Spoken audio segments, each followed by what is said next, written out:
नमस्ते दोस्तों, स्वागत है आपका उस अलौकिक यात्रा में जहां भक्ति का हर पल हमें प्रभु के करीब ले जाता है और हमारे मन को पवित्रता से भर देता है। आज हम खुलेंगे उस अनंत शक्ति के द्वार जहां हर कहानी, हर कथा हमें जीवन का असली मोल सिखाती है। आज कार्तिक मास के कृष्ण पक्ष की चतुर्दशी तिथि है, मासिक शिवरात्रि और नरक चतुर्दशी का पवित्र दिन। ये वो दिन है जब भगवान श्री कृष्ण ने नरकासुर का संहार कर धर्म की रक्षा की और संसार को भय मुक्त किया। मान्यता है कि इस दिन तेल का अभ्यंग स्नान, दीप दान और भगवान की पूजा से सारे पाप नष्ट हो जाते हैं और नरक के दुखों से मुक्ति मिलती है। तो चलिए इस पावन अवसर पर डूबते हैं नरक चतुर्दशी और मासिक शिवरात्रि की उन कथाओं में जो हमारे कर्मों को प्रकाश से भर देती हैं। नरकासुर नाम का एक पराक्रमी राक्षस था जो भूमि से उत्पन्न हुआ। उसने देवराज इंद्र और सभी देवताओं को युद्ध में हराकर देव माता अदिति के तेजस्वी कुंडल छीन लिए। साथ ही उच्च श्रवा घोड़ा, एरावत हाथी, कुबेर के मणिमाणिक्य और पद्मनिधि शंख भी हथिया लिया।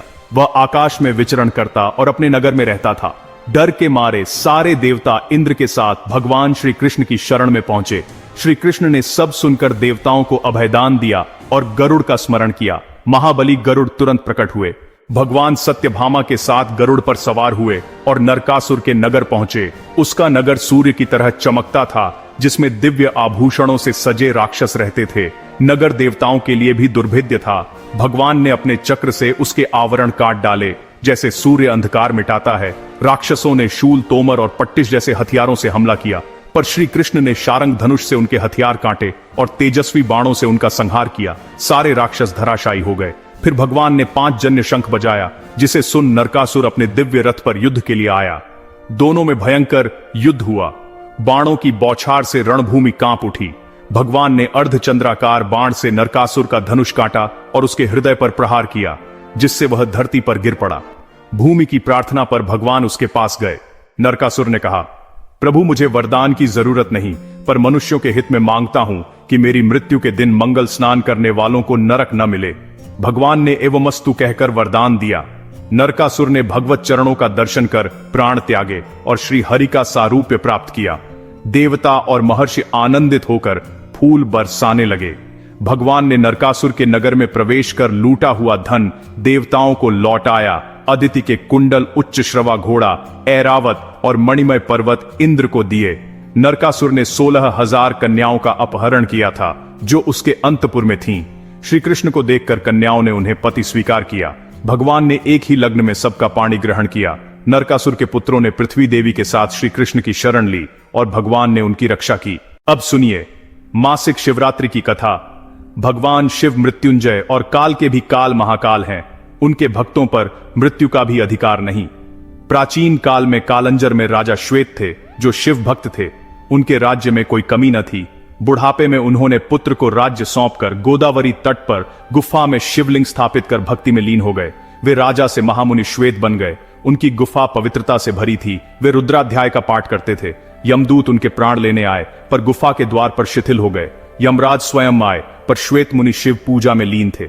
यमराज को देख मुनि ने कहा, महादेव मेरे रक्षक हैं, आप चले जाइए। यमराज बोले, मुझे कोई नहीं रोक सकता। पर श्वेत मुनि ने कहा, महाकाल की भक्ति को चुनौती मत दो। यमराज ने पाश डाला, पर भैरव बाबा ने उन्हें रोका और प्रहार किया। फिर कार्तिकेय ने शक्ति अस्त्र से यमराज की मृत्यु कर दी। देवताओं की प्रार्थना पर शिव ने यमराज को जीवित किया और कहा, मेरे भक्तों पर मृत्यु का अधिकार नहीं। यमराज ने श्वेत मुनि से कहा, तुमने मुझे जीत लिया, अब मैं तुम्हारा अनुगामी हूं। श्वेत मुनि ने कहा, भक्त विनम्र होता है, और यमराज प्रसन्न होकर चले गए।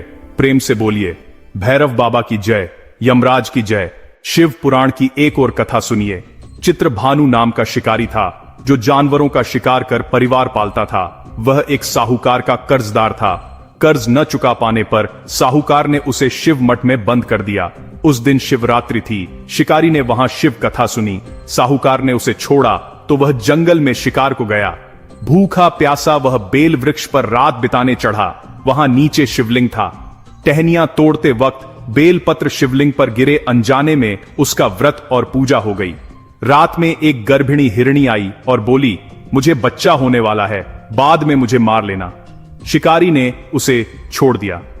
दूसरी हिरणी आई और बोली, मैं अपने पति से मिलकर आऊंगी।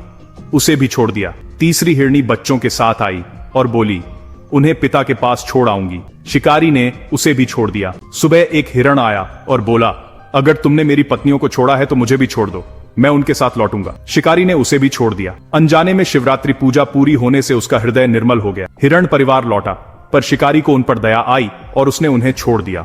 इस पुण्य से उसे मोक्ष मिला। यमदूत आए, पर शिव गणों ने उन्हें भगाया और शिकारी को शिवलोक ले गए।